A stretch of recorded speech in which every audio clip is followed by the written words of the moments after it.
From the Hanging with Web Show TV's Bargain Basement Studio in Winnipeg, Manitoba, Canada, it's Pillow Talk with Willow Schuyler. Will you take me to Winnipeg? I will, someday.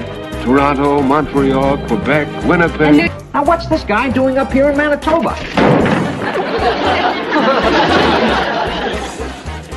He was holding the map up. Every salvage mission that's been through this system has disappeared. Even those old pirates out at Winnipeg Drift say it's cursed. Cursed.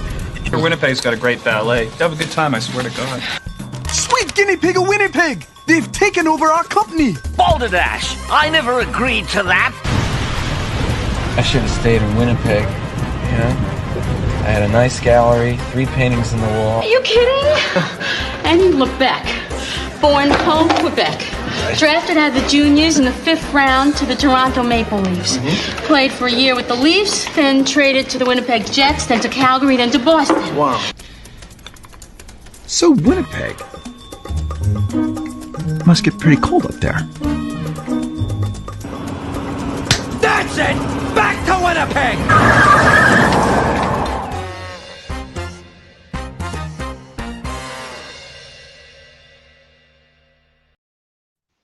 Hello, welcome to Willow's Pillow Talk. It is I, Willow Schuyler, and I'm joined with these lovely ladies.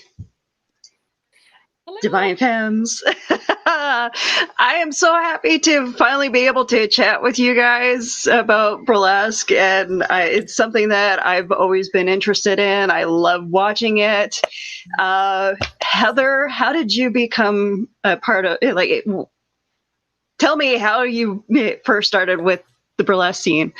Okay, well, it's a pretty fun story. So I was doing stand-up, and I had kind of found my peoples in like the theater world. So one of the things that they do at Gas Station Theater every year is have a fundraiser called Girls, Girls, Girls. And every year there's a theme. And the very first year that I was asked to do it, somebody had seen me doing stand-up at the King's Head, and they said, you should come. The show is called Men. I'm like, got it. So over the years, they had different themes. And then the year that I was doing the show, what was the theme? I think it was Confessions was the theme. So I had asked them, I said, do you care if I do something other than stand up? They said, do what you want. Like, because I always had this idea in my mind of this sketch, which was like, a housewife where everything that goes through her mind is absolutely not domesticated. So anyway, I did that act, which was, essentially like sketch comedy. To me, it was sketch comedy. It was silent with music and then anyway, also in that show that night was Miss Lemieux. So Miss Lemieux had been doing burlesque, obviously. And so she had done a burlesque act, and she came running up to me and she's like, you're doing burlesque. I said, so anyway, that's kind of how it happened. Okay. And she was super keen to tell me like all about burlesque and people in burlesque. And she told me about Dirty Martini. And I think she just thought to herself, oh, I just found Dirty Martini of Winnipeg. So that's how it happened. I love your dress, Heather. It's really cute. Thank you. Thanks. I put on my best tie for the internet. All right. Dakota, how did you come about getting your name? Oh, actually, so the Dakota part, I just was coming up with a stage name for dancing, and I thought Dakota just sounds cool.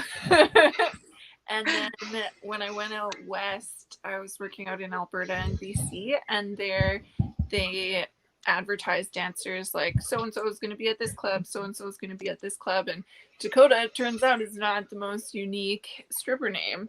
So they're like, we need you to have a last name. And I was like, oh, I don't know. I guess Tramp, like my tramp stamp. A tramp stamp that says tramp stamp. And then my dance mom Sandra, and I got a couple comments from like DJs as well who had to announce me, and they're like, "Oh, like you're a really cool chick, and like you're super nice, but like I just hate saying your name."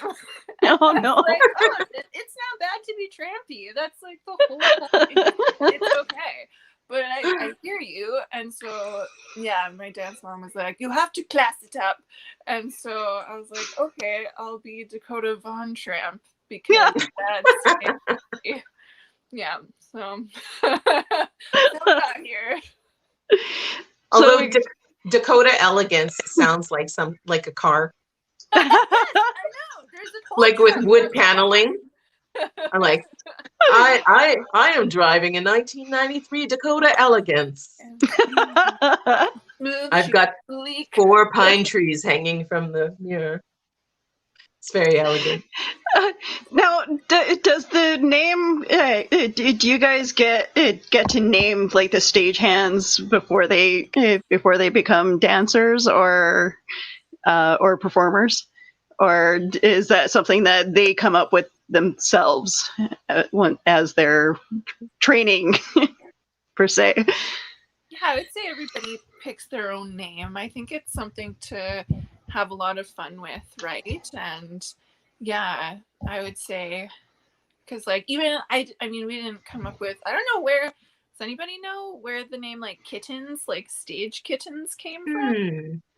That's I think like the standard term in burlesque, but I think it's cute. It's a lot nicer than people the that stage hands or yeah. I'm so grateful that it's not lost.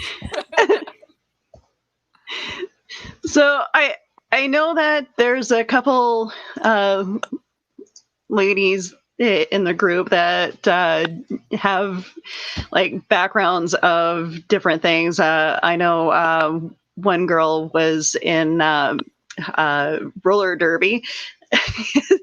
Do you guys go and search for these ladies to perform, or it's a complex ritual. So we will take a silver tray, and on that silver tray we will put Patron and limes and salt and put it in a circle, and then we light a fire and we welcome all the witches. Okay. Yeah. and all of them said, "Free drinks?" I'm in. Good. Your group seems like such a great group to be a part of, and how long have you guys been part of the burlesque scene? I think for me it's been, actually it's funny to say it's been over 10 years, because I still feel kind of like a beginner, you know. It's not something I get to do all the time, you know. Probably like, I'm looking at like several times a year kind of thing. But when we do it, we make it count, though. Heck and rights we do.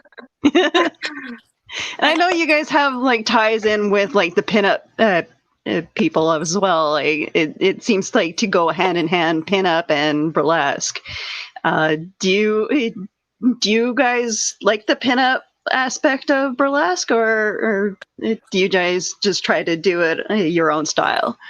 I think totally, like Felicity Fawn and Nina Safira, like and Chardonnay too has done some modeling, but like I would say those 2-3 of us have done the most, like kind of pin-up-y, amazing photo shoots, working with some really rad photographers and stuff like that. So I really love, I love the aesthetic for sure. And like, oh my gosh, I met Evie Assault at the tattoo convention before all this COVID stuff went down, and I was just like, I'm such a fan. I'm so fan.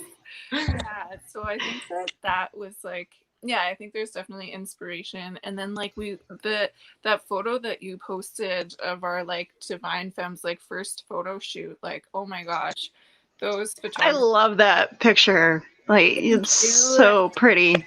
I want to make posters. Like, I love that photo so much. They're so rad. So hopefully we get to do more of that as things open up, hey? Yeah. I think a lot of us know each other from these different, smaller communities because, people in Winnipeg are very, like, multifaceted. And pretty much most of my favorite projects have been, like, women-centered. So that's what I love about it. I mean, I don't know if I would ever just fully go back to stand-up, or if I'm even welcome. No, I'm just kidding.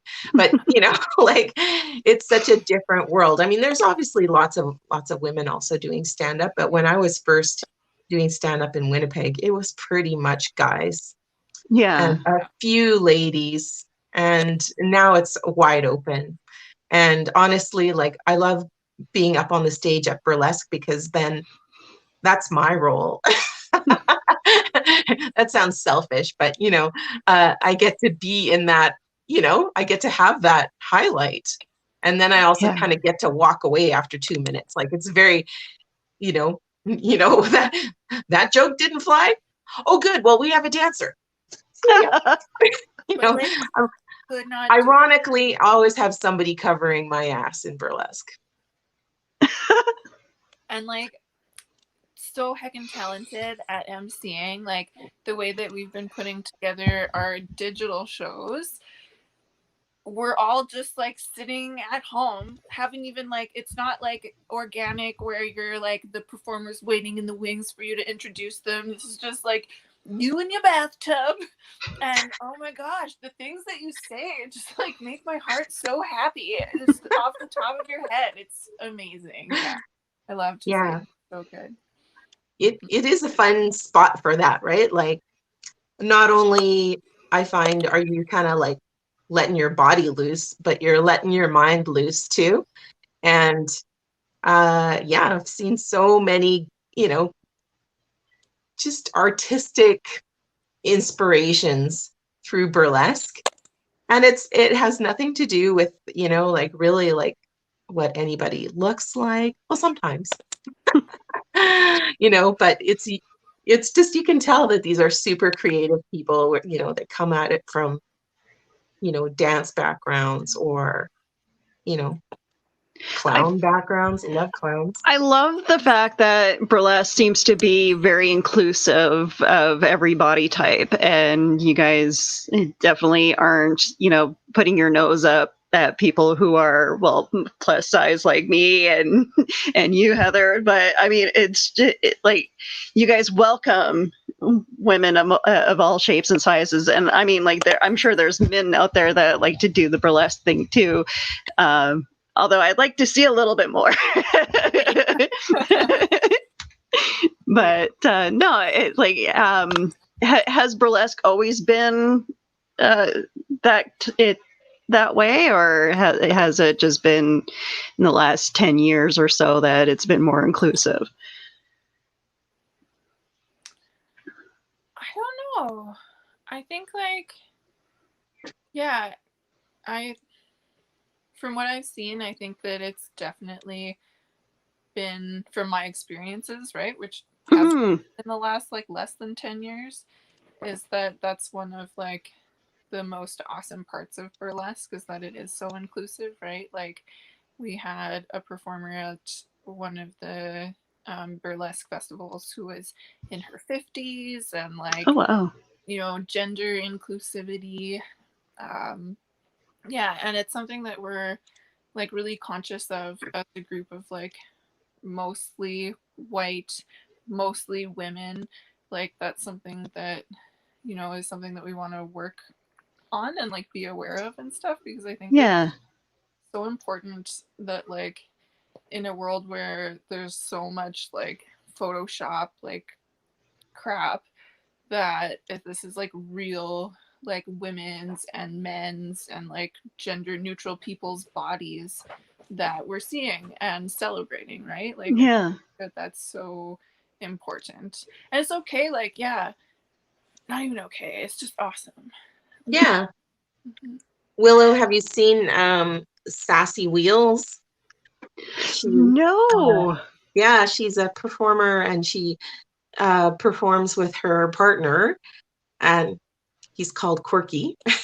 So Sassy and Quirky Kong and Sassy Wheels. Am I getting that right? Anyway, yeah. So she utilizes a wheelchair, and so yeah, they've done some really cool acts together too. Like they were just in. Ooh, can I get the name? It was called Cripple Palooza. Oh, wow. And then, yeah, so it featured all people with, different abilities and different things. So anyway, yeah. But I think when you come at it too from like, people used to say, only these people could be dancers. That's completely opened up, right? Like you see all these Instagram accounts, TikTok, everything, there's lots of people that are like plus size dancers now. Mm-hmm. And or dancers with different abilities, all that. Yeah, it's just definitions are widening. I think there still is some body hierarchy that still happens in the world, but I think if you look at it more from a just this is a burlesque artist, then artists gonna art. It doesn't really matter what they'll find a way. It's an expression. So you can't stop people's expression.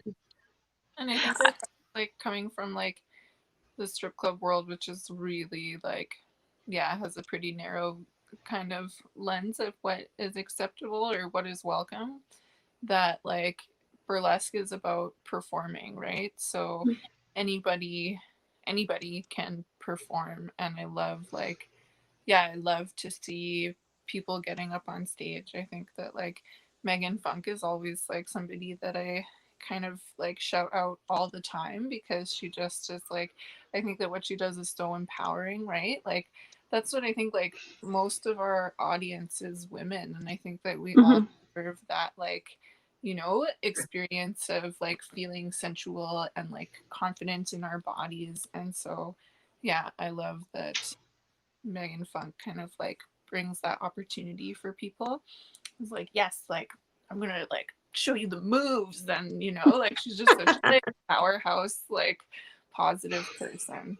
So that's what I like about the whole burlesque scene, is how body positive everybody is, and and I love the fact that it's a tool to be used for empowering women with low self-esteem, and you get them going, and it's like, no, you got to strut your stuff and be sexy, and we're going to teach you how to be sexy, and I love that.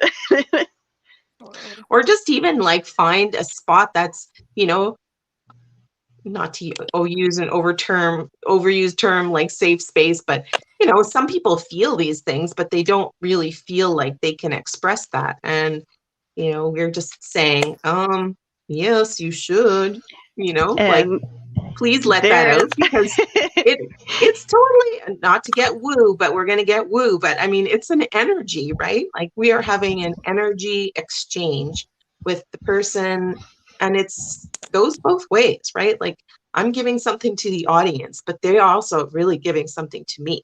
And in those very best moments, you feel that so much, and that I think is like a huge part of kind of, it's hard to be home trying to perform, in a bit of a bubble, and then put it out there, in the hopes that, your reaction comes somewhere else. It's like, physics, all energy expended there will be some wave somewhere. So I'm hoping, when people watch the show next Saturday, that they go, and maybe that just puts an idea in their head, and they go, you know what? I'm not going to get just white flowers for my garden. I'm going to get purple, because I really want purple. Like, do what you want. Absolutely. So Mila von Fingerbang, I'm excited to see her perform.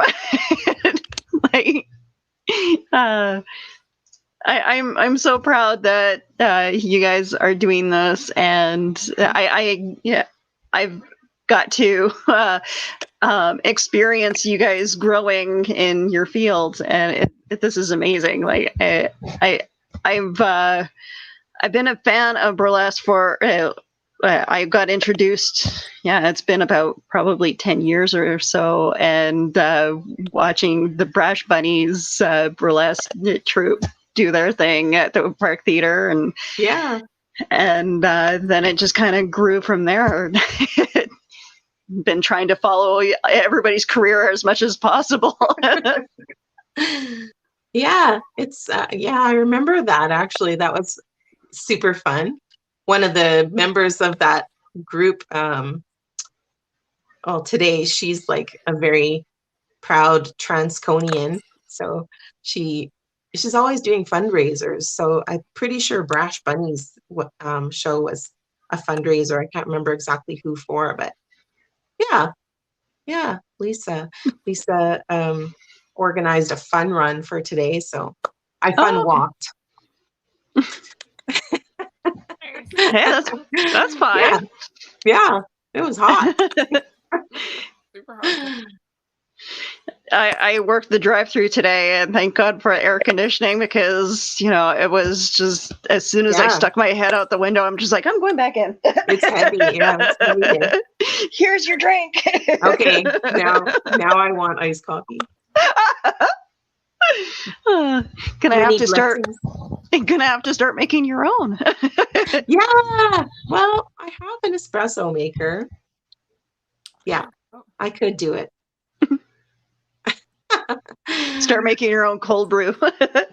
Yeah, that's actually my favorite. Like, that is very mysterious, that foam that's on top of the sweet cream. I was trying to describe it to somebody, and they said, is it whipped cream? And I said, no. I said, is it just foam? And I said, no, not just foam. Like, it's not foam that's like on a cappuccino. It's more, it's got a bit more body than that. It's a mystery.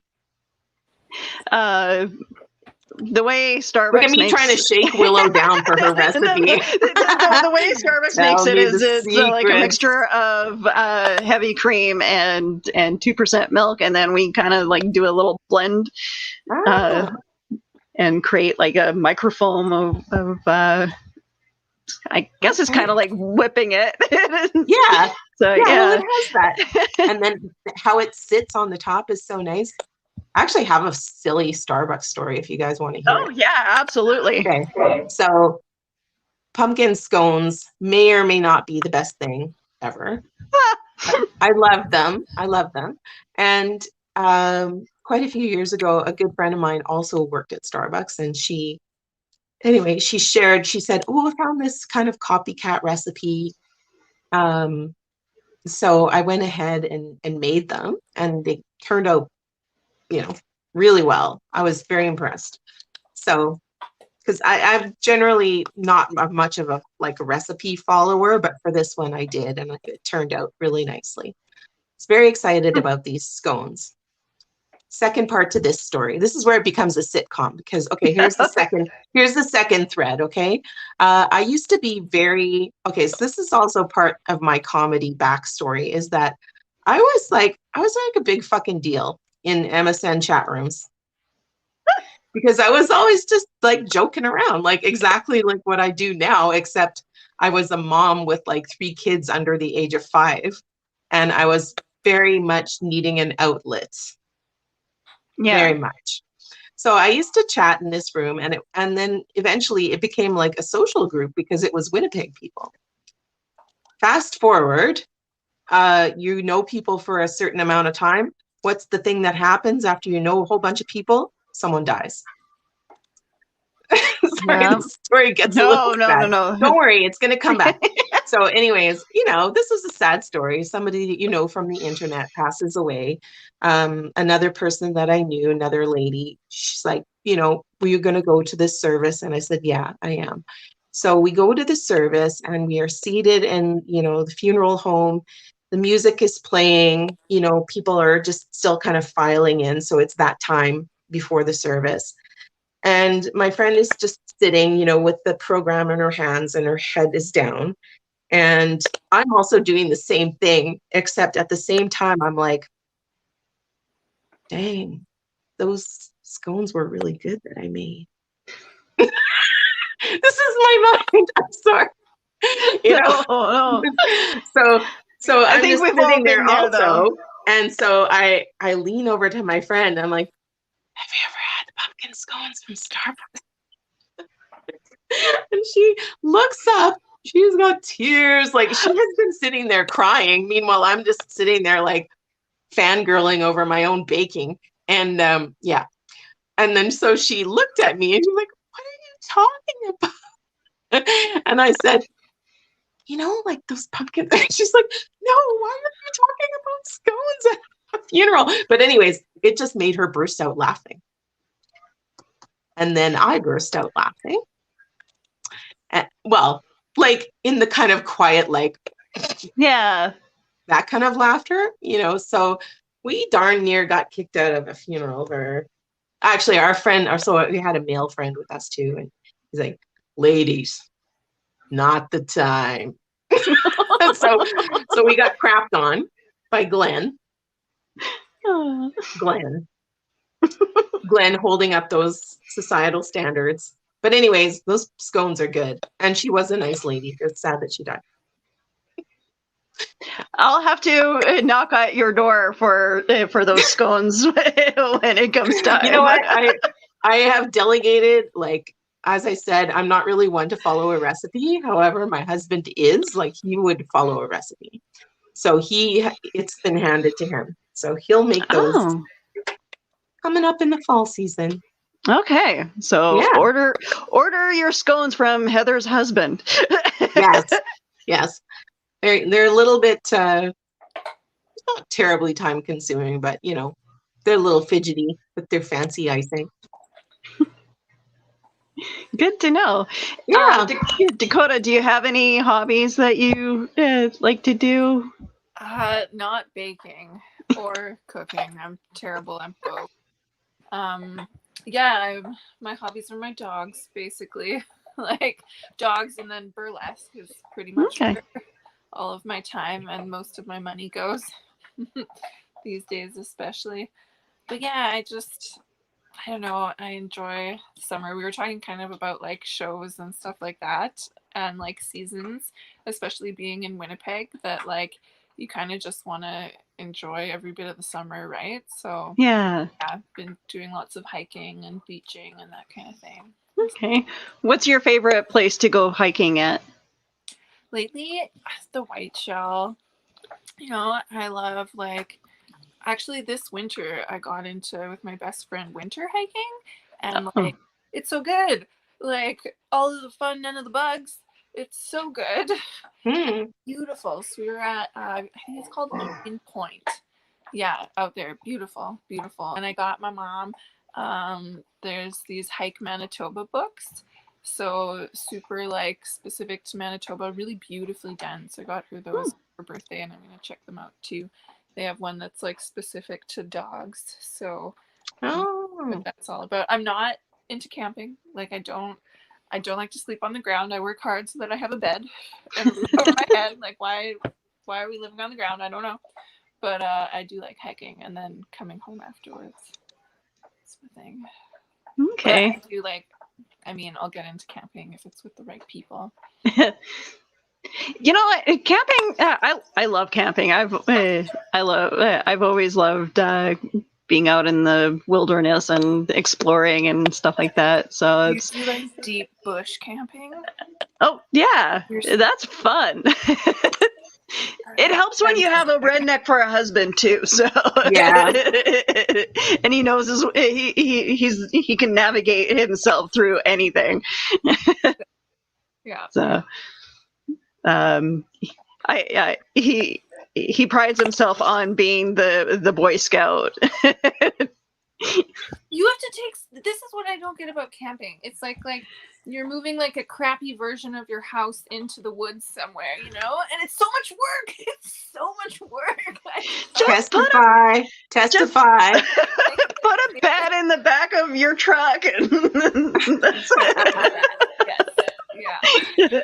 Yeah. You don't need a tent.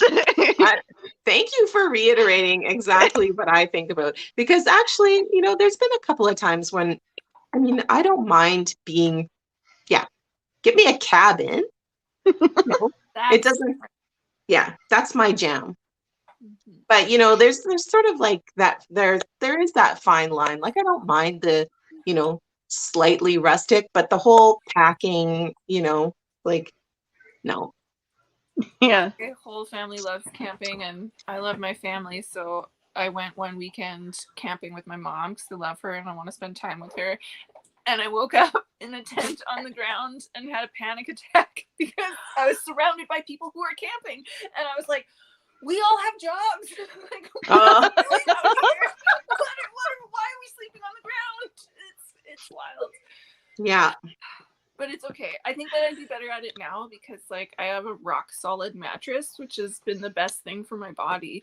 And I did camp recently and was sleeping on the ground, and everybody's like, "Oh, I've had such a terrible sleep." And I was like, "I slept just fine." I was like, "Oh, it's because my bed is like I'm sleeping on the ground. That's what's happened." Ah. Yeah. You're used to it now. Yeah. Get yourself the hardest foam mattress that Custom Foam Solutions can find.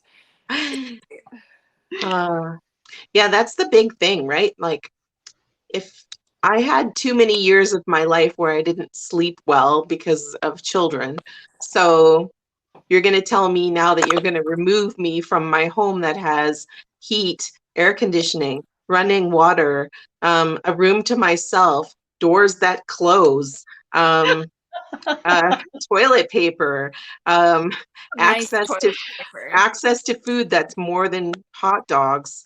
I'm gonna say no to camping. Although, sometimes you see Instagram and you're like, I don't know how much of this is real. Like, somebody is out there cooking paella on I'm like, I think you got a fan there. Yeah. We have spoken. We are no longer getting that Canadian Tire sponsorship for our burlesque troupe. Sorry. I'm sorry, team. I wish I could, but I can't. Oh, come on. I think that would be an awesome show. Just do like total redneck. Yeah. Backwoods. Oh, a few years ago, we had a really good act with my former troupe, Chub Rub. Chub Rub Burlesque did an act that was called Tent in Your Pants is the name of the song by Peaches. And so we experienced the joys of camping in that act. We were humping logs and fighting off bears. No beavers were endangered in this act. Only by my shorts. I'm like, man, gotta pull these down. I'm getting a wedge. Yeah, it's been, what, that's probably, well, I guess that's probably most people's favorite part of anything is like the people that you meet. So yeah. I love the creativity of everybody's acts too, and how well thought each act is planned out, and from like the minute detail of like the earrings and the whole wardrobe. So I know burlesque isn't fully like it's a strip tease, and you guys don't go fully naked, but how did you guys like? I'm sure it's like. Do you guys feel comfortable with yourselves if you had to go fully naked, or? 10 years of professional naked lady, yes. Yeah. I think even when I started stripping, I was less concerned about being naked and more concerned about like, oh, I'm just not a good dancer. And I wasn't at the time. I can still remember like my first probably 3 months of shows was just me doing the splits every 10 seconds. I was like, it's been like a long time since you haven't seen the splits. Yeah. So, you get better and you work on things. But yeah, I feel like, everybody's got a body, and it's silly that we put so much stock into that, right? And even we were just talking about, like, Saskatoon has a rad burlesque festival and group of organizers, and they have to work so hard because it's 2021 and Saskatoon has so many restrictive laws. Like, there's still no strip clubs, like there's just so much that holds them back there. And so yeah, to me it's just silly. I thought Winnipeg had like weird laws when it came to strippers and wow. Yeah. And that is, like, that's burlesque is, well, I guess it's not the way that it is. It's not only the laws, but that's why, like, because we wear G-strings and pasties, we can perform in any cabaret licensed bar versus, like, you have to have a special license if you're going to show buttholes. Yeah. Oh, interesting. Yeah. Got to go down to Vital Statistics and get your butthole license. I was just gonna say, like, wow, that's totally weird to have a permit for that. Hot tip: it's not your fingerprint they want. No. The laws are different. Bill, you got some more carbon paper? Gonna need a bigger paper. There's like laws are based on like provincial liquor licenses, so that's why you hear just like vastly different experiences across Canada. And there'd definitely be like, customers complaining about this or that in clubs, and I'd be like, well, if you're really that upset about it, I guess write your member of government. Like, this isn't me, Yeah. You're barking up the wrong tree here, sir. Yeah. So yeah. Well, and also it costs more for the establishment to have a license for entertainment, and yeah. So they're just checking on that. And the fines for breaking any of those laws are really high, and especially like as they come down on individuals too, like for breaking like the distance laws in Winnipeg, the fine is $5,000 for a dancer. So that's pretty wild. I don't know what the rest of like business fines are like, but that's a lot for an individual contractor. Mm-hmm. All right, so tell me about the show that's coming up. It's this Saturday, right? Yeah, this Saturday, Classique. It's our second show. Originally, we had hopes to do it on stage, but that we had to take the curveball and produce it online again. So yeah, Saturday night, 8:00. It's like a 75-minute show that we've put together. There's 6 of us in the group. So it's Dakota, myself. I'm also known as Stella Starlight. And we have obviously Countess Mila von Fingerbang. And we have Miss Chardonnay. And we have Nina Safira. And we have Felicity Vaughn. So, between the 6 of us, we're able to put a show together. It's a lot of fun. A lot of fun acts. Things that we filmed. We learned all about, performing for online versus performing, in person. So, the tickets are on sale now. We also have a website, which Mila put together for us. It's really nice. It's a simple web page, but if people ever want to find us, it's divinefemmesburlesque.com. I'm putting that in the chat right now for everyone to. You'll see some of those nice pictures, which we used for our website. And it's got a little bit of a bio of everyone. So yeah, that's what we're looking for. We're looking for people to still come and buy tickets for the show. There's still room. And yeah, it's been a lot of fun to put together, and honestly, a really good, it seems like funny, but it was really a way to bring us all together. We've all known each other, and then about a year ago, actually obviously a bit more than a year ago, we said, wait a second, if we can do this show together, I think we could do more shows together. So we started to hash it out, and it's a pretty well running group now. Even though we haven't been able to put a show on live, we've been able to flex and make a good online content. Yeah, and I think that this show really like expands on what we learned from our first online show. Like, I was so proud. I'm so proud of both of these shows. Like, I think that we bring so much like variety, and it's really cool what you can do differently online and in person. And we were kind of talking about like, hey, like maybe we'll incorporate some video content into our future live shows now that like we spent all this time learning how to edit videos and stuff. But like, it's really stuff that you wouldn't be able to do necessarily on stage or would have to modify. Like, we've put together some really cool things, and like, yeah, some of like everybody's videos I think are so cool, but some of like Nina's pieces, I'm like, it's like a music video, like it just is so dreamy and beautiful. So I think that we have a really good mix. We do have some like stage recordings of like previous shows, so there's like an element of like, oh yeah, that's what a burlesque show is like live. I hear that audience. And we also have like, yeah, some like shorter pieces. Heather has her stand up in there, which I'm so stoked for. Yeah, it's just so rad. Mila, you're magical.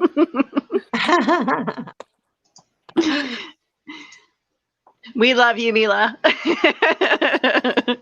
Thank you for joining us. Yeah, so that's the thing about, we're going back to being artists, everybody in our group seems to have a complementary set of skills. So Mila has been busy creating her own costume, including a corset, a beautiful non-feather boa that she's working on. Like, yeah, absolutely gorgeous. And like all these skills come together. Chardonnay makes pasties, and yeah, some people are good at editing, and then some of us are good at jokes. Yeah, some of us are good at networking for the skills that we need from other people, so that's also very important. Yeah, our next like after this show, we do actually have an in-person show booked for November 6th at Park Theater. Oh, nice. And that we are okay. Like 95%. I have no excuse to not show up, but you guys, because if you guys need to, you can come to my house and drag me out. I just live a block away. I have no excuse not to show up to the show.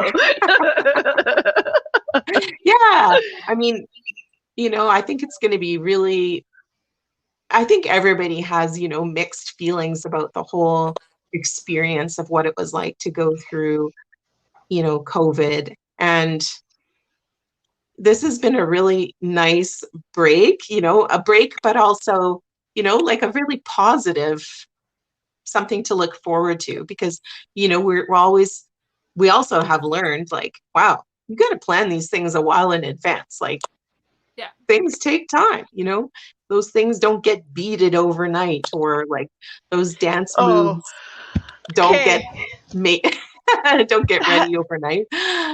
Yeah. Have you guys ever rage quit on an outfit that you were creating for your shows? I don't think so. I've had some moments like bless the stage crew and kittens of our festivals, where like there was like a Western show that I had like the saddest little like cardboard cactuses in the background, and like they were just like flopping down, but nobody gave up on them. They tried so hard to make them stand. But yeah, I'm not a seamstress, so I can't say that I've ever tried.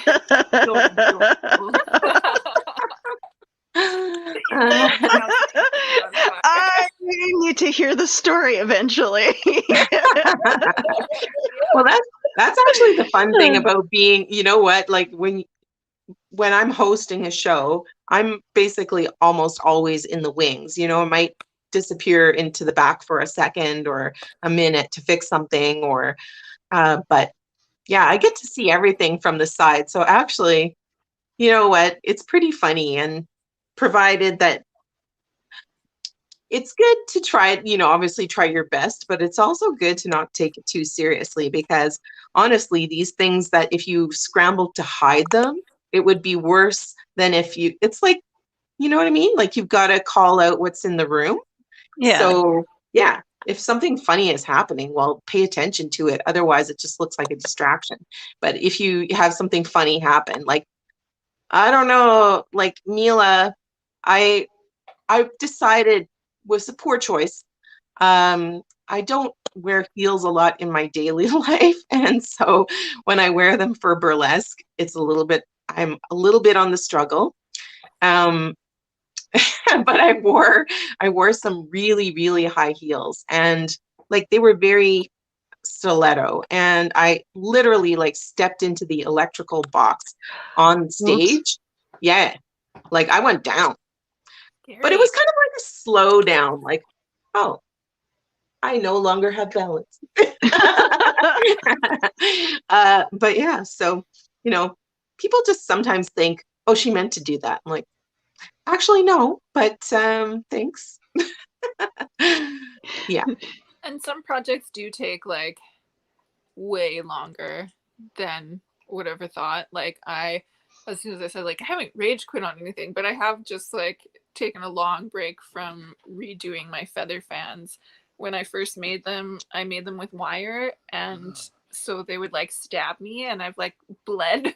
I've bled from my art, okay? And now I'm remaking them with string because duh. But I'm like one stave away from my first fan being remade, and I have been for the last 3 months probably. So it's not a rage quit so much as sick of it taking a break. Yeah. We'll come back to this.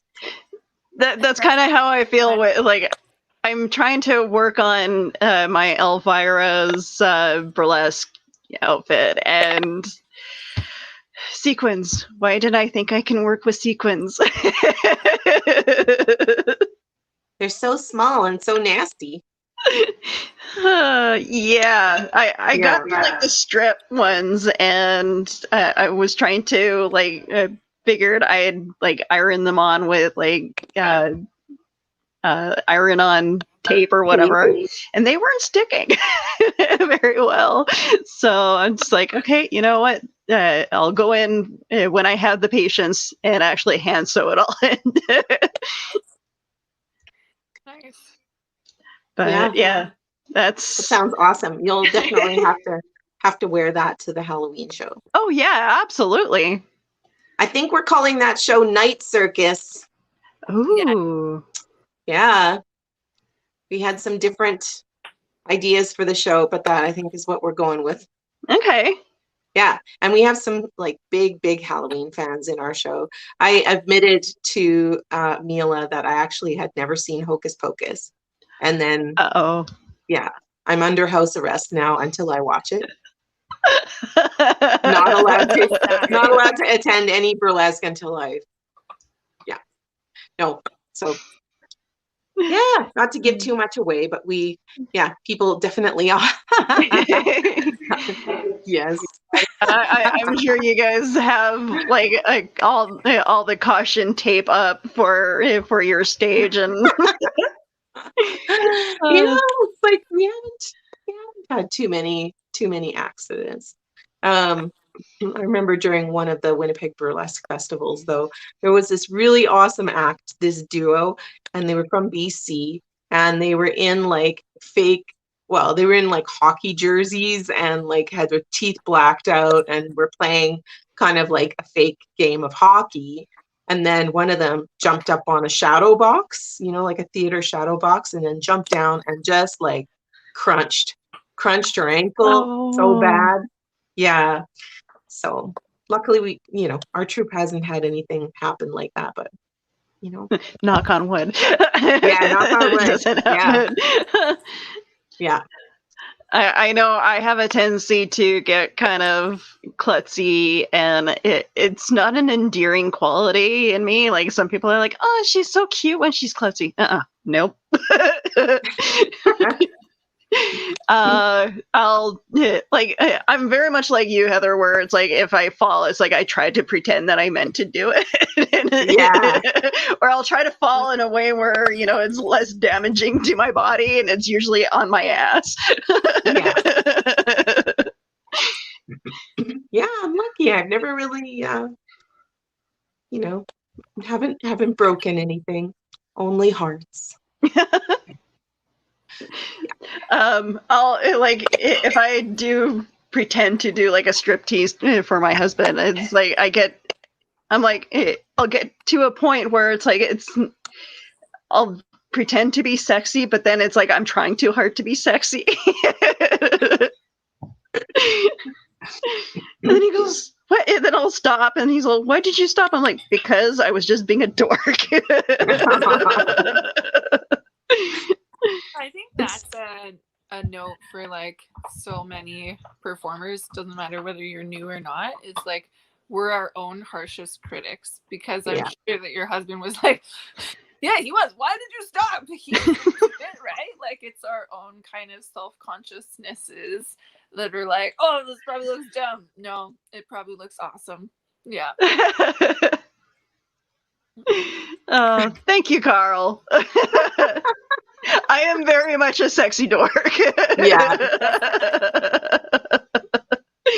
Well, there's a whole category of burlesque, which is nerdlesque, which I'm sure you've probably seen some online, which, again, like all these communities that sort of, skim by each other and then cross over a little bit. We got your cosplayers, we got people that like costumes, we got like people that like sexy characters, and then, it just goes on and on. Just all the connections. Also, so this is a random story, but because we're not having it, I don't know, are we having a con this year or not? Because I heard that Montreal was actually going to take over. So Central Canada Comic Con is no more, but we're going to have like the outfit that runs the Comic Con in Montreal was going to come to Winnipeg, and I think that's awesome. I'll have to bug them and see, because they do a lot of like online stuff where they're promoting the events, but I don't think they've officially announced whether or not they actually are going to hold one right now. Yeah.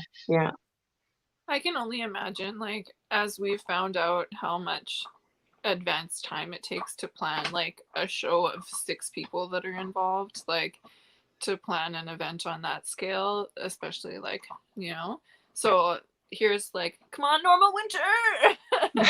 Yeah, I think people will be excited once these things are opened up, but I think also people have to be safe and know that they're safe, and I think we're counting on a lot more people getting vaccinated before we start holding events now.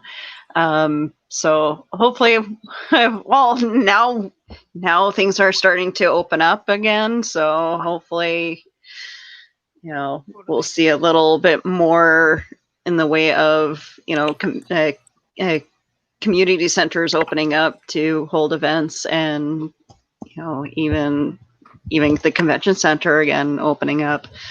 That would be nice. Mm-hmm. Yeah. I mean, because, you can still have like, limited capacity. I mean, right now we're not there yet, but to still have events, but maybe, with a fewer people, or, maybe timed differently, something like that. Well, I mean, I keep hearing on the radio that there's concerts happening this year. So, I mean, Eric Church is set to show up to Winnipeg in the fall, and so I'm just like, okay, let's go conventions. Yeah. I mean, hey, the convention center is open. Like, right now it's vaccination con happening. Yeah.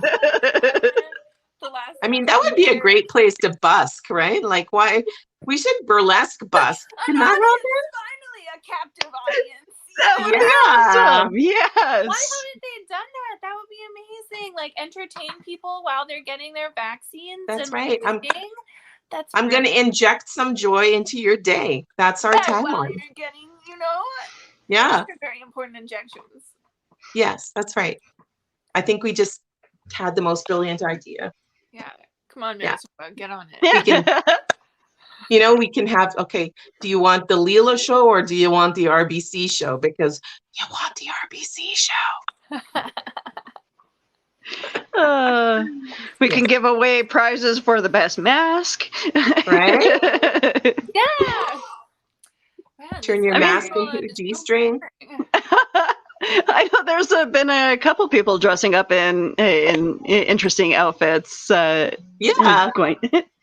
Actually, our friend that took some of our photos for our website, Todd Scott, he was the one that was captured going to get his injection or his vaccination with Fred Flintstone costume. Oh, not sure it's a costume. It might just be like in his regular wardrobe selections. Yeah, you say costume, he says Wednesday afternoon. Come on. Yeah. There was one guy that actually wore a wedding dress. Yeah, and then I think John Rush from the CFL too. He went because they tried to. Yeah, I don't know if they were raising money for something or just trying to. I think they were raising money. Yeah, for a cause, I love that. Like, I had one of my friends ask me if she should dress up. I'm like, yes, you should. And she's like, I was thinking Wonder Woman. I'm like, yes, you should. Yeah. As long as you can roll up your sleeve or whatever. Maybe there might not be a sleeve on Wonder Woman, so that's okay. I did a pinup style for mine, so. You got to take the dress up opportunities that we get this year, Yeah. Oh, yeah. Yep. But yeah, no, when it comes to dressing up, yeah, exactly. Take the opportunity when you have it. And I miss going to conventions, but we've been holding conventions online, and having the opportunity to dress up for that it has been really fun. I did a random steampunk outfit, and one of my friends called me the steampunk Santana. I'm like, okay, that works. Yeah, that's been another cool thing. Hey, like with things being online, I've been able to see like burlesque performers from the States that I've been a fan of, and like friends of mine from like Vancouver and Toronto were able to attend our first show and hopefully second. And like, it has opened up like the world a little bit that way, where we've had these different opportunities for like these online shows where I've heard, well, I'm sure there's lots more than the ones that I've heard about, but there was it's just all kinds of performances. I think it's a Sunday night New York talent show. My friend has told me about that one, and she just keeps telling me to sign up because basically everybody that signs up wins something. But also, there was a group from Minneapolis putting on a show called Nudie Newbies. And so Miss Chardonnay competed in that. So we all went and watched her and cheered her on, and she was so close. She was one vote off of winning, and but it was really neat to see the technology too, because they had like a voting technology that they used, and it was actually really well done. Yeah. Totally. So, and they also, I liked what they did. They had 2 hosts, so it was a lot of banter. It was even more like it was fun. It was lots of fun to watch. That's neat.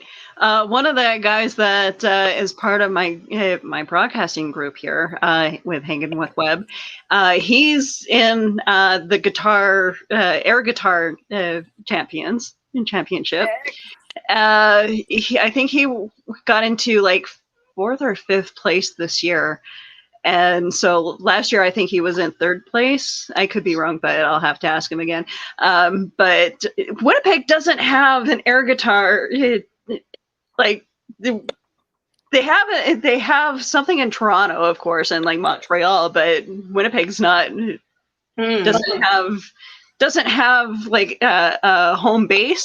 I'm like, that's it. Next year, Winnipeg's going to be represented in the air guitar stuff because I want to. We need to get involved in that. Oh, speaking of Winnipeg, I love your intro so much. Thank you. I love Winnipeg. So anytime it gets mentioned, even if it's like in like a Winnipeg, I'm like, yes, they've heard of us. It's us. Our city gets mentioned like in passing in all like different media, and it's hilarious because it's funny watching like all these like low budget movies, and they're like, oh yeah, Winnipeg is a great city, and it's like, ha.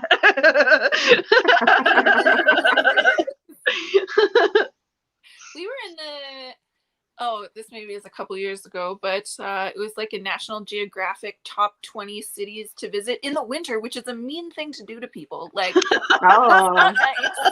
Yeah, but it's true. Like, I love our city. I think we have a lot of awesome stuff going on, and like, it's kind of like an if you build it, they will come sort of situation, right? Like, there's such a supportive audience of like burlesquers in the city, and like I'd be like, what, air guitar championship? Yes.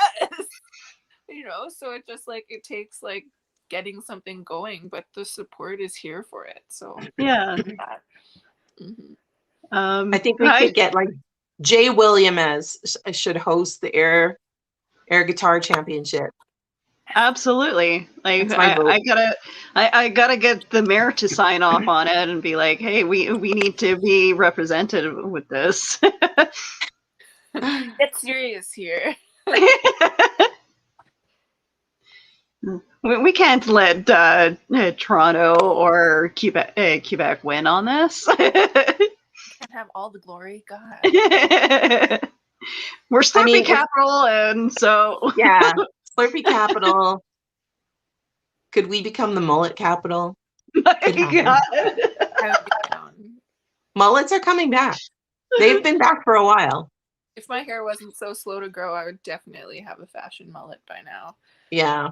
It's never going to happen for me. Yeah, this is one thing that we found out during the pandemic too, is like how fast people's hair grows. Because I obviously didn't see some of my I saw them, periodically, but it's different than seeing them close up and live, because some people turned up at work and I was like, wow, like you had shoulder length hair when I saw you, and now your hair is halfway down your back. Like, what vitamins? Please tell me. Yeah, it's unreal. Like, some people's hair just grows amazingly, and then there's me. I'm like, you know what? I think I'll put a wig on. So that's what I'll do. Mm-hmm. Yeah.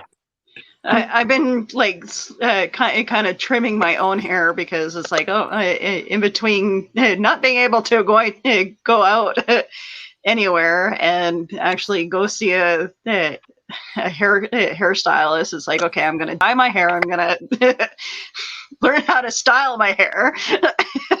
Yeah. Well, I think it was a good year for people building things at home. I think it was a good year for people learning how to make bread. And I think it was a good year for Sally's Beauty Supply. Mm-hmm. Yeah. And also dogs. Yeah. It was a great year for dogs. Great year for dogs. At first, I was like, wow, I've never seen so many people at the dog park. And now I just avoid it because I'm like, wow, all of these new dogs at the dog park. Yeah. It's unsafe. They were interviewing somebody that was running like a doggy daycare, and obviously it was a tough time because suddenly everyone was home and they weren't using those services, dog walkers, but they're gonna have their moment again because all those pandemic puppies that people bought, like you couldn't actually even find a puppy for a long time. Yeah. I know my mom adopted a cat from one of her friends or whatever. So this cat is still kind of hiding from her, and she's like getting all worried. I'm like, Mom, it's okay. Cats do that. They'll just got to be patient. Our cat found new places in the house because I think at some point he went, wow, you're never going to leave the house? Like, never? You know, like, I need my fluffy space. You couldn't give me some privacy for like an hour? Come on, guys. I know I was under quarantine a couple of weeks ago because someone had tested positive, and so I'm home, and all of a sudden I see my cat like cleaning himself, and he kind of looks up at me, and he like cocked his head sideways and stared at me like, what? Like, so I explained to him, I explained to my cat why I was home. It was just kind of weird. It's like, shouldn't you be at work? Poor cat got called into HR.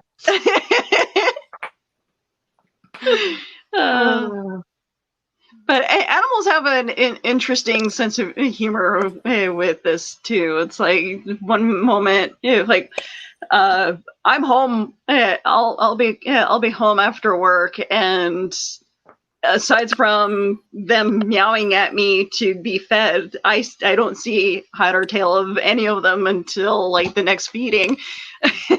My husband gets home and they're like all over the place on him and wanting cuddles. I'm just like, seriously?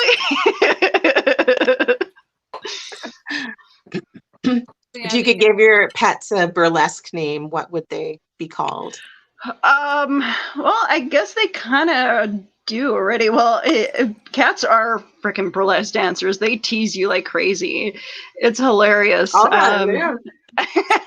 I have a cat named Athena, and she loves teasing you. She'll jump up on your lap. She'll do like the tail swipe across the face.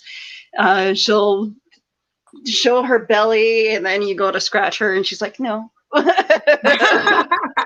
You know what? You're right. Cats are very burlesque. Yeah.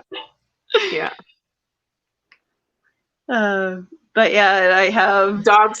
Dogs are a bit more like Pornhub. Yeah. They're like, I catch my dogs just licking themselves all day. Yep. Absolutely. But yeah, no, it's funny because anybody who says that animals don't have sex for pleasure obviously hasn't seen my cat Athena and Mittens go at it, because it's almost pornographic, where it's like they'll be on my couch and they'll be licking each other. I'm like, I don't want to see this. Go to your room. My one dog Storm, he only has like one back leg, and so we've been at the dog park, and there's like small dogs that are like just crotch height to him, and with that one like no back leg on that side, they're just like, oh, hello. And he's just like, yes, you're welcome. He's a popular guy. Oh my god. Yeah, like I said, animals, they know pleasure. I'm not going to get in the way of him having a good time, you know? Yeah, exactly. You're not just a dog mom. You're a cool dog mom. Cool dog mom. Yeah. All you want for your animals is to be happy, so. You guys need anything? Condoms? Playdate, okay. Yeah. Sleepover?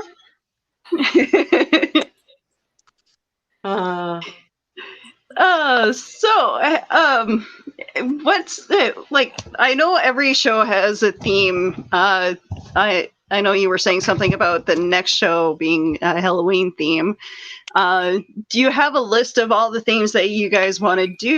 And you guys decide as a group what the next theme will be, or? Yeah, I mean, obviously we go with, the calendar and what's happening, around. But yeah, people have ideas. They've always got ideas floating around. So we just keep them, we make a Google Doc and let people, jot their ideas down, because it's easy to forget things that you thought of. Yeah. We were just like chatting at our meeting the other day, and Heather came up with some like silly title, and we're like, oh my god, the name of our next show. The next one, and the one after that, but the next show, Yeah. So it just. Do you want me to say what it was? Sure. I think so. Yeah, we can. Yeah, it was Bush Party. I'm like, nice. Isn't that so cute? Like for a little like spring pre-summer, and wasn't there a tagline too? I hope someone wrote that down. Yeah. Well, we were just talking about, it can be difficult to pull an audience in the summertime. People are definitely used to, being outside now, and that portion of the population that hits the lake or hits their cottage, starts their camping weekends. But, we're also trying to bring something that is, a little bit different, and, there's no fringe this year. So, consider this like a fringe show. It's basically like the length of a fringe show. Yeah. And yeah, it's got a lot of different elements, and I think it would actually work. It would work as a fringe show, to be honest. It's got a pretty decent flow to it. It's very funny because we all develop our own acts. We say what we're thinking of, or ideas that we have. But it's amazing when you start to put the show together, how much these ideas are fluid together. It's amazing. Now, do you guys have songs that you absolutely refuse to allow the dancers to perform to, or? We haven't come up against that so far. I mean, I think the only issue that we'd probably have with that is like certain kinds of profanity or something. Like even, if we want to put up our show after the fact, we've used Vimeo because there's not the restrictions on the songs. If you've ever tried to upload a video that had music that didn't belong to you, if we get blocked from Facebook quite frequently, our group, because it's like, we're gonna talk about the latest thing that's happening in pop culture, and we're gonna show this clip that has music in it. Yeah, just like kick you off like that. It's wild. Yeah. So the amount of times that we have to go back to our videos and be like, trying to get back our video to be played on Facebook is a pain in the ass. I think some of the best, burlesque acts that I've seen, I think everybody always thinks, like we're not like Magic Mike, right? Like what? Well, we are, but you're better. If you think of songs that would be, if I could, I would ban. You know what? I think we all agree with you. Yeah, like we're not gonna, ride your pony. I think if the song just kind of overtakes the actual act, I think that could be an issue, right? Like it's fun to have some music that's interesting. And you go, especially if it's something that you haven't heard before. Like if it's something that you've heard before, then that seems like it's probably a little too mainstream, or you might have dug a little bit further for your music. But everybody's different, right? Like I had a song that, I'm going to perform this again because I just love it. But there's a song that I found, and it was called Lucky Penny. And like the minute, like I heard this song, and I don't even remember if I I don't know if I heard it on the radio or I think I probably heard it on Spotify. And just like everything about it, I started to like listen to the lyrics, but I also really liked the beat. And then I also really liked, it had a whole bunch of drum solos. I'm like, drum solo is burlesque for shaking your ass, right? Like it's just a thing. It's, most people in our group have had some kind of dance training too. And so I've also done some belly dancing. And I mean, that's just what you do in a drum solo. Drum solo is, a moment to highlight, right? In the song. But anyway, sometimes the song itself is just a story, like, and it doesn't even have to be a song with lyrics to have a story. Like you just feel it building, and the best performers really like take advantage of that. So you take advantage of your movements to the music, and just making that story. It's been a lot of good. There were quite a few good workshops. Like we were able to access some workshops, just online ourselves during the pandemic, but also back during the Winnipeg Burlesque Festival, there were some, the feature performers were often asked to provide us a workshop too. Okay. And that's part of their, agreement to come and perform. But it was amazing, what you're able to learn from people that have more, more time on stage, more experience. Yeah, but storytelling, that's a huge one. Yeah. Acting with your face, that's something I enjoy. Like I just, I love to get up in the audience's face, actually, just because, it's a whole nother level of communication, right? So, it's There's theater. Thing together for our night circus show I'm so excited about, and I was telling my best friend, and I'm not gonna give anything away, 'cause I just want people to see it and be surprised and excited, but my best friend is another dancer, Layla Dash, and I was telling her about this. She's like, babe, what if you did this too? And we're both just like, I don't know why our brains are like this. Like that is a really like ridiculous and twisted but amazing idea. And like I'm gonna make it happen, and it's gonna be epic. But yeah, I think that the only thing that I would say no to, and I think that there's always like everybody's so different, right, and has their own style.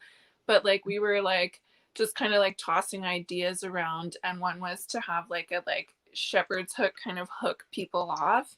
And to me, like I want to celebrate ourselves as performers, right? And so unless that's like part of a specific like kind of vibe that you're going for, then like that's where I think I would draw the line. If I'm like, no, like we're here to celebrate ourselves, not like denigrate ourselves. And it's like it's one thing, like I think that there's ways to do just about anything, like to pull off whatever, because everybody has like their own style and their own humor and all of that kind of thing. So yeah, I think there's ways to do anything, but there's no songs that I can think of. I'm gonna have to get back to you guys about seeing the old the footage from the last show. I messed up. I wanted to be part of the audience in the last show, and I thought I sent the money, and I spelt the name wrong. Oh no! So I'll make sure that this time I spell the name right when I send you guys the money. This time we have a better system. We have a website. So, you guys are going through Eventbrite this time. Yeah. It's just, you know what, it's good to be able to use some of these tools, right? As much as it did work out, it was just a lot of work, especially on the person that we have like one person in our group that's managing our bank account, all the money for ticket sales. So yeah, that was a lot on her. So Eventbrite was the way to go this time, and we can link it to our website. It's we can let people know if there's any changes, and it's just a good platform, and really not that I think there's only like just not even $1.50 charge on top of their ticket price. Yeah. So, and I worth mean, it. it's not even that expensive. It's $11.34. So I mean, there's your 2 cups of coffee from Starbucks, people. Yeah, exactly. My 2 vanilla sweet cream cold nitro cold brew. Now I really want one of those, even though it's like 8:30. I think you could still sleep. Yeah. Sometimes if I have coffee at night, I will just wake up early the next day. It's kind of an odd reaction, but That's neat. like take your alarm clock before bed sort of thing. Weird. Oh, and speaking of like developing shows, I think that's one thing that I'm excited for coming up, and something that like we've done a little bit of in this show is like working on group numbers, but that's where like so far I've only done like solo pieces as a burlesque artist, but you can really like play with like working together. So I think there's some ideas in the works for like a couple group numbers and just like silly things like that, where yeah, we're really like as a group just like starting to figure out like what all we can like put together. So it's really fun to play around with that. Now, do you guys do like the nipple tassels, and can you spin them? I would say that maybe like Felicity and Nina are our like best tassel twirlers. I had like a good moment going in their last show, but like it's like intermittent. Like one will go and then the other one's just like, hey. So yeah, definitely skills to work on. Yeah. They are fun though. I went. It's not twirling. If it's just bouncing, that's cool. Yeah. Yeah. And plus, they can just be so gorgeous. I got a pair when I attended the Montreal Burlesque Festival, and yeah, they were just in the lobby. Somebody was selling pasties, and they're just a beautiful. I always want to touch my nipple when I. Why not? Go right ahead. Yeah. Yeah, well, anyway, it's a teardrop shape, which is, it's interesting because I think one of the things that I really love about the whole like costuming and just the whole process of burlesque is like, this is going to sound weird to some people because they're like, oh my God, you're taking off your clothes. But no, it feels very honoring, right? Like you are literally trying to do all the things that are, like honoring to yourself. So you go, hey, I want a costume that features my, arms. Like I'm going to have, some kind of beautiful, decoration for my arms or my hands or my, boobs, or just, you're kind of, not that you're ignoring the rest of your body, but of course everybody's got something about themselves that they like. And, or that you want to feature, and that's what it seems to be all about, right? Like every time, every movement is supposed to be, like, hey, look how pretty my face is. So I'm gonna, I'm gonna touch my face, and all those things. Like it, eventually your brain takes it in, and you go, oh wow. So I remember doing a workshop with Miss Lemieux like so many years ago, and that's, was my takeaway from the whole thing was, in your daily life, what can you do that is, more sensual? Just even talking about, well, Dakota did an amazing piece about a hand massage, but it's really a lot of like, it's a lot of self-love and self-appreciation.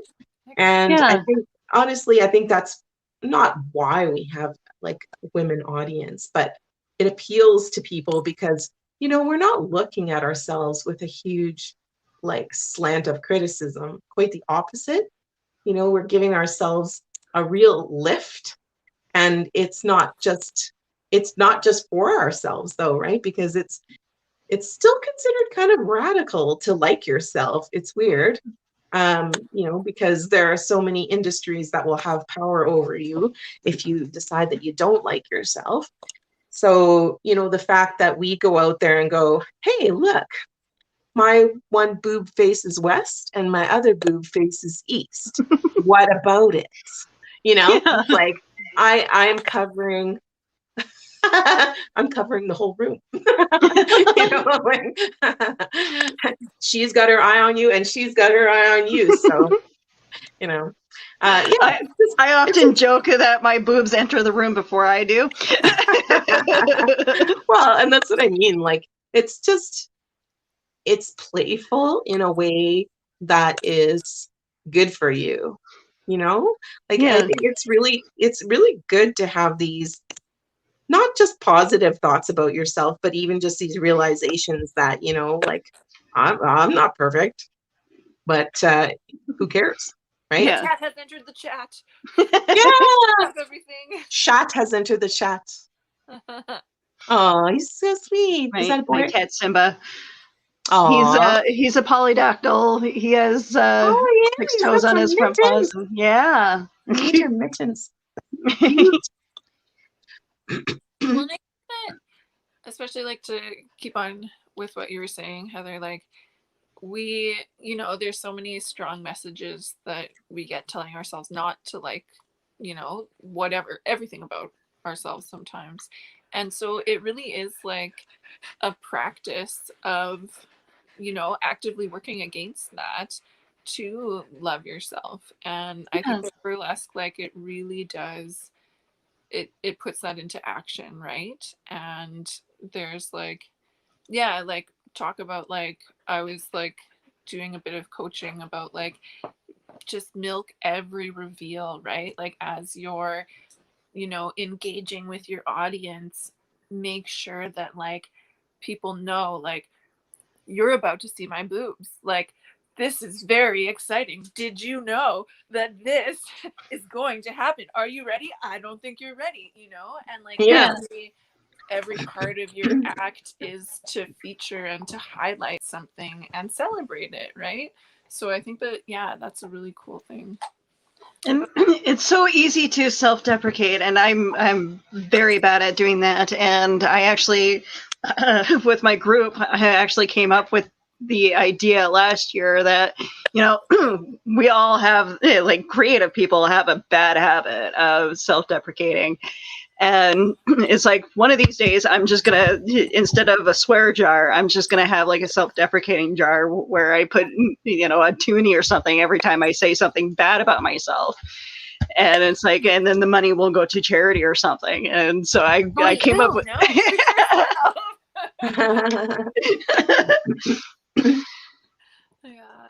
But I'm so bad for it. Like, I'm my own worst critic when it comes to shows, and always feeling like, and I think like in part it's how we get better, right? Is like to have that little bit of like self-awareness and like self-criticism and stuff like that. But it's also like, hey, like, enjoy this too, Yeah. Impostor syndrome seems to pop up quite frequently with creatives. And have you guys ever had that feeling that you don't belong in the burlesque, or even in your own careers? And I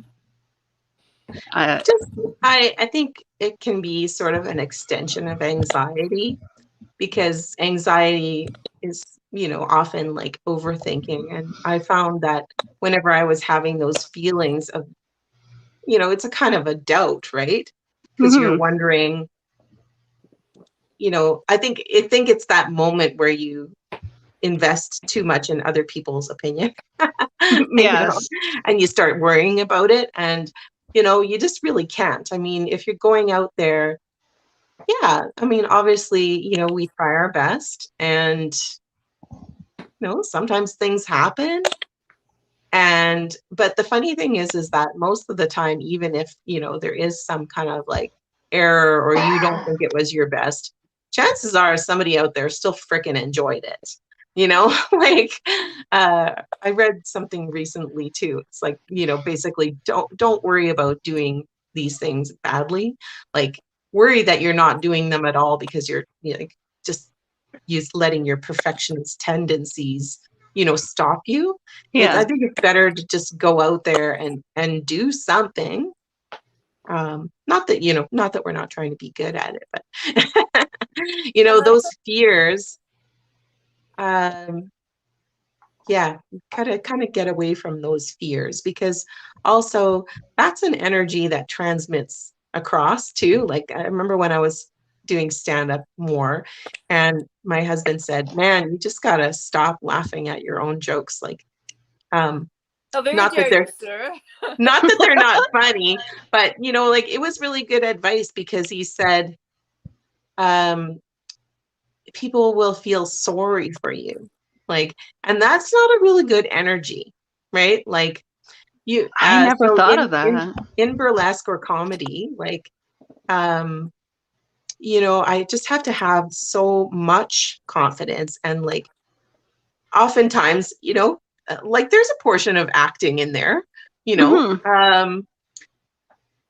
but yeah, bringing it so hard, because, you know, you really do believe in what you're doing, rather than, you know, asking for permission to be liked. I mean, like, that's a totally different, you know, your body will change, your voice will change, your face will change, everything about it. Like, I think the reason that I've been successful in emceeing in burlesque is because there's somewhat of a character built into it, right? Like, yes, it's me, but also it's like the most like bombastic version of myself, where I'm just, you know, because you know, I'm not like that in everyday life, not all the time. I think it would take a lot of energy to be like her.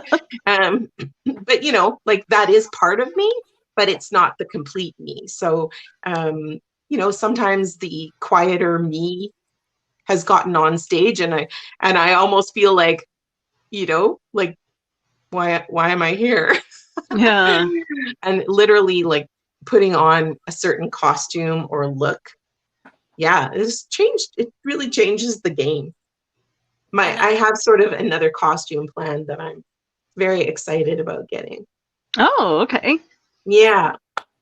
For myself, like, back to that question too, that like 10 years of dancing taught me, like, to really, like, like, fake it till you make it, right? And especially with performing, right, Heather, like, when you're on stage, if you're not feeling sure or confident, like, people will see that, pick up on it. Yeah.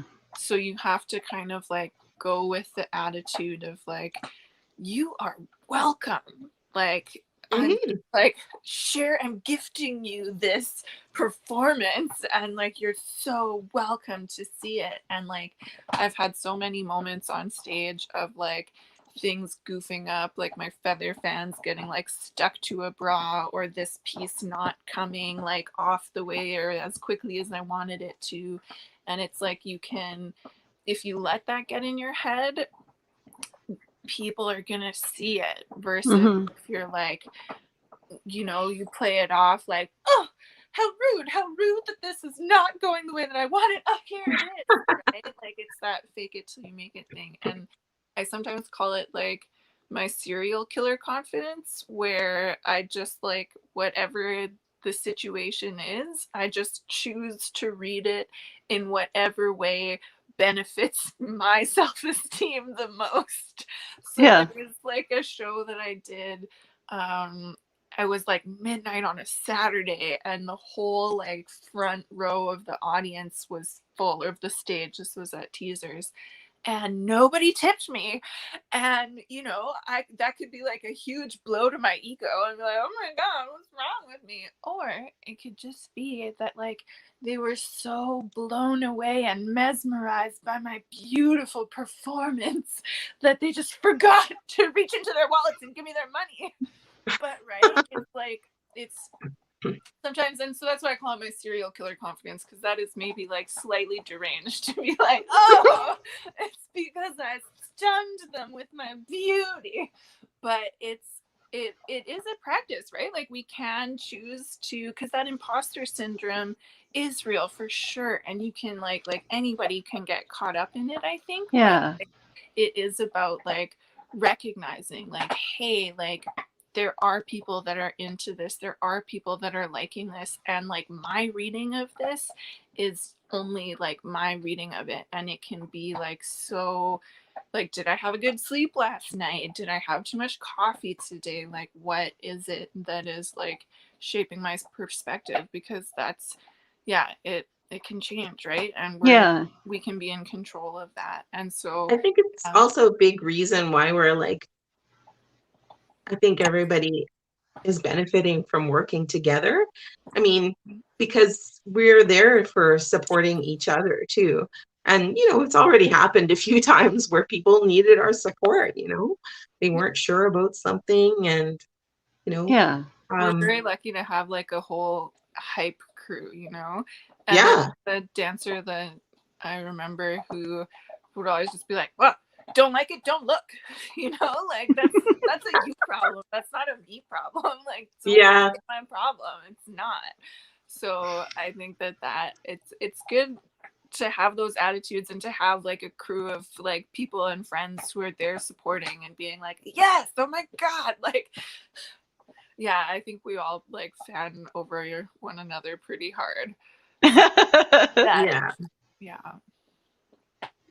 I look forward to seeing you ladies dance and you guys perform all your stuff. And Heather, it's such a treat to be able to talk to you after I don't know how long of us, you know, keep running into each other and like in passing. It's like I'm like, I want to have a conversation with her, but it's always, you know, I gotta go somewhere, you gotta go somewhere. Yeah, well, it's nice to be able to sit down and have these chats, and you know, I'm grateful for all these platforms, because are we all going to do the Zoom wave at the end? Apparently that's a thing. Like, it's just something that people do. We always do. Like, I'm always like, yeah, it's because the Zoom wave. When I hit like the end broadcast, it's always like a little wait, a little couple seconds wait time before it actually ends, and it's like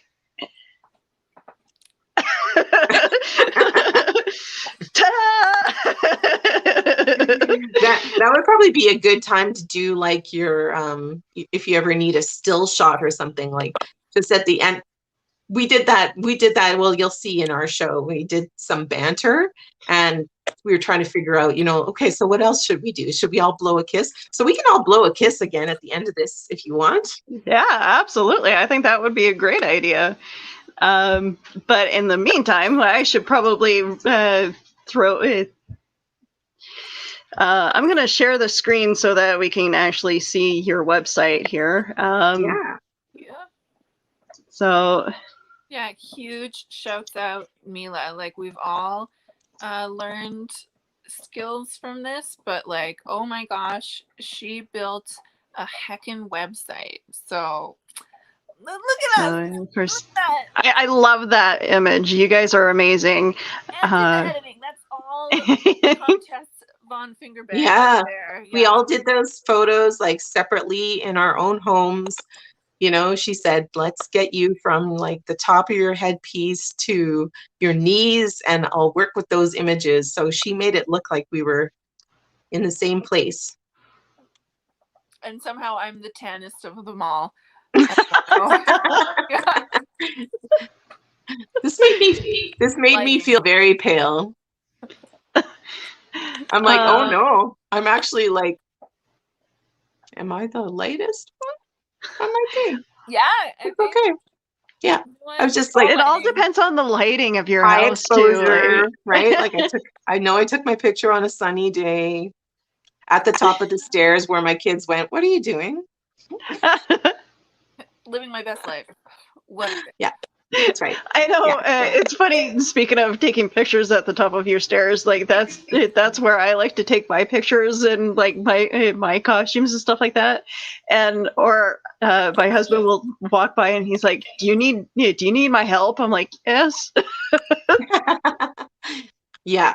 And my house has like the worst lighting ever. It's like either my kitchen is like all yellow, and then my where I'm right now is like really harsh, kind of a bluish light, and there's just no happy medium anywhere.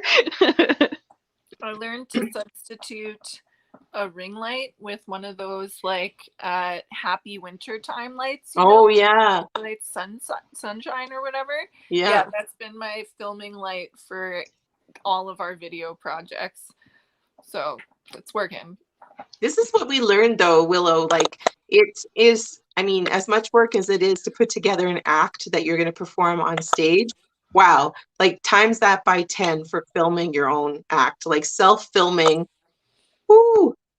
Because now you're in charge of set. Now you're in charge of costume. Now you're in charge of lighting. Now you're in charge of hair and makeup. Now you're in charge of, not getting caught by the people that didn't want you in their space.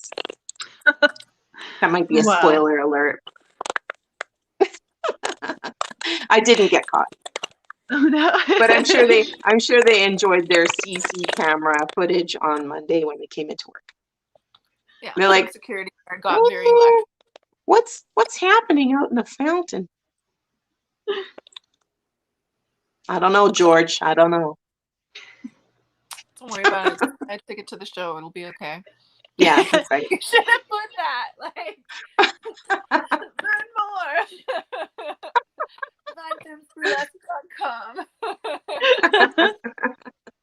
DivineFemmesBurlesque.com. So, like,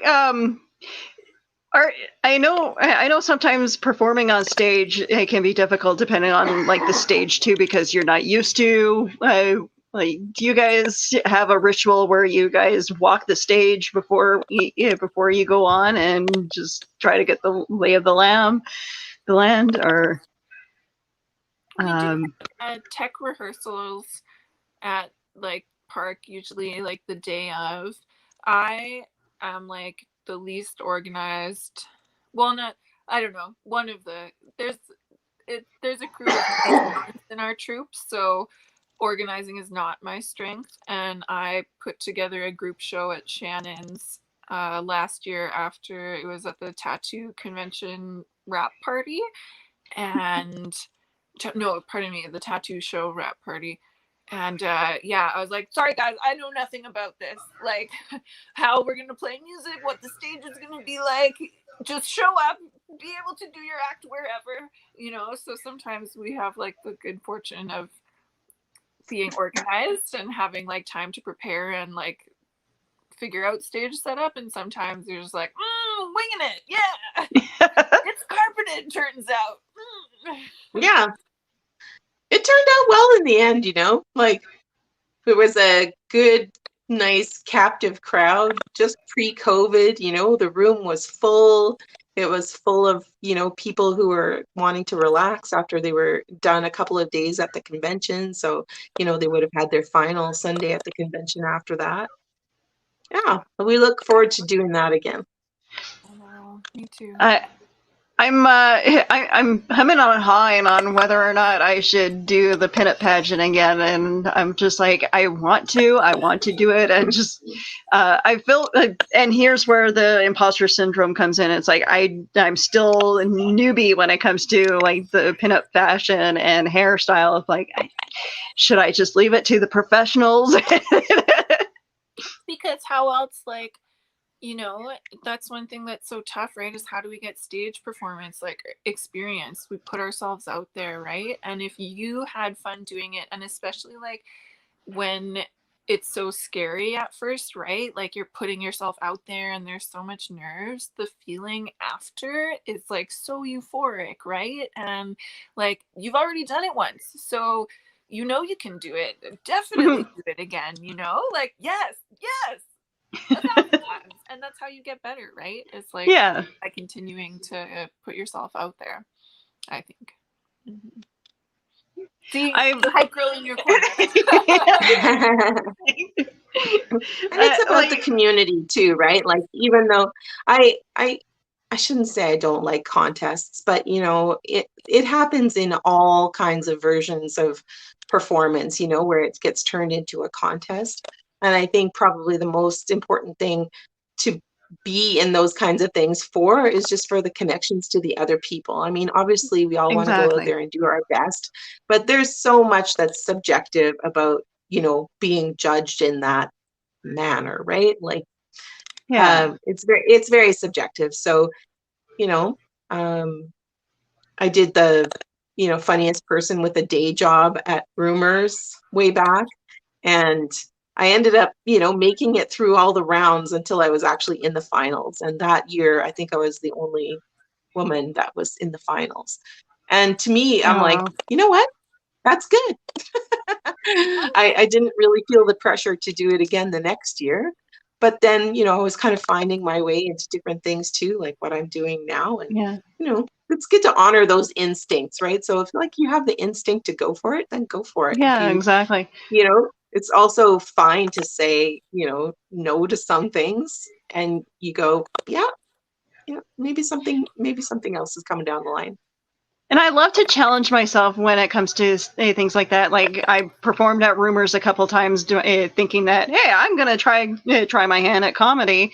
The first time I went up, I had people laughing. And the second time I kind of bombed because I got inside my own head.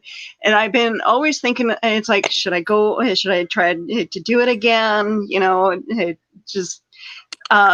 but then it's like, I found other, venues for my creativity, and it's like, you know, I'm always challenging myself to do these performances, because it's, you know, public speaking is one of the hardest things to do, but you need to get yourself out of your mind and actually do it. Look at you running a podcast. Yeah. That's awesome. Again, it's just me forcing myself to do something, get myself out of my comfort zone, because it's like, hey, if I'm going to be an entertainer, I have to learn to do this. Yeah. But, you know, it's like there's so much, like, it's the exact same thing as I said before about, like, you know, the audience and the performer. I mean, really, we're both, you know, like it's not just a one-sided thing. So, and we know, like, from events like Comic-Con, like, fans are very important. Oh yeah. Fans are super important. Like, fans are the ones that, you know, let you know that they like what you're doing, and, you know, or, you know, sometimes people have dreams for you that you didn't even have for yourself. Like, you know, yeah. I fangirl over my own podcasting people. Like, I have a very great group of people who uplift you and tell you when you're doing great, and, you know, give you all these great tips to do a better job. And then and then when I see people who see how they do on their shows, and I'm just like, I geek out over the fact that, you know, I have such a great group of talented people that I can go to when I need help. And, you know, and it's funny when we all are in each other's shows, and I'm just like, well, you know what? It's a vibe. It's a vibe to, you know, as I have work daughters, you know. I don't want to say, well, I don't really care about my age, but you know what I mean? Like, I have people that I work with that are like literally 30 years younger than me. But, you know, I call them my work daughters. So anyway, I was going to say, as it's a vibe. It's a vibe to watch your friends succeed, and, like, you know, pump them up when they're doing something, or, you know, going through something difficult. Like, that's what we have friends for, you know. Yeah. And I do feel like our whole group is very much, you know, we've got that feeling towards each other. It's not, you know, some people, yeah, we're just like, Oh, wow. So then the MC ran out of words. You know what? It might be time for me to shut it down. All right. So yeah, we'll end the show here. Tell me where you guys can be found on the internet. Well, we have a Facebook page, Divine Femmes Burlesque. So you can look us up there. Same with Instagram, Divine Femmes Burlesque, and a website, divinefemmesburlesque.com. Yes. And if you go on any of our sites, you'll obviously find everybody's individual links too for their Instagrams, because there's Miss Chardonnay, Felicity Fawn Burlesque, Countess Mila Von Fingerbang, and Dakota Von Tramp. I'm missing somebody, Nina Safira, and me, who has the un-burlesque title of Defying Scribbler. It's still a rad name. Still rad, yeah. It came from a really cool image. There was like an image of a woman in kind of a shirt with her sleeves rolled up, like standing almost kind of like a giant with a giant pencil, like the same height as she is, in front of a city in some kind of like 40s jeans that were rolled up at the bottom, a pair of boots. It was like very like strong feminist icon, the Defiant Scribbler. But also it came from me being a mom too, and like trying to write a blog while my kids were also like writing on the walls, literally beside me, because I used to have a little basement nook for my laptop. I was, not just a regular mom. I was a cool mom. So still a cool mom. Heck yeah. Yeah. And speaking of people that I broadcast with, hi Ryan. he hosts a show every Saturday morning, afternoon. So yeah, it's called And I Quote. He quotes all kind of movie stuff. So he's an awesome guy to work with. Yes, you are still the coolest mom. I look forward to seeing your guys' show on Saturday. I'm going to try to promote it as much as I can between now and then. Definitely come back, please. I definitely want to have you guys back, and maybe one day I'll perform with you guys. Yeah. Yeah, we have lots of plans for the future, so we're just getting started. Awesome. I look forward to it. I can't wait to see you guys live. Yeah. I am excited. Okay, so Divine Femmes, you guys buy tickets, please. Thank you.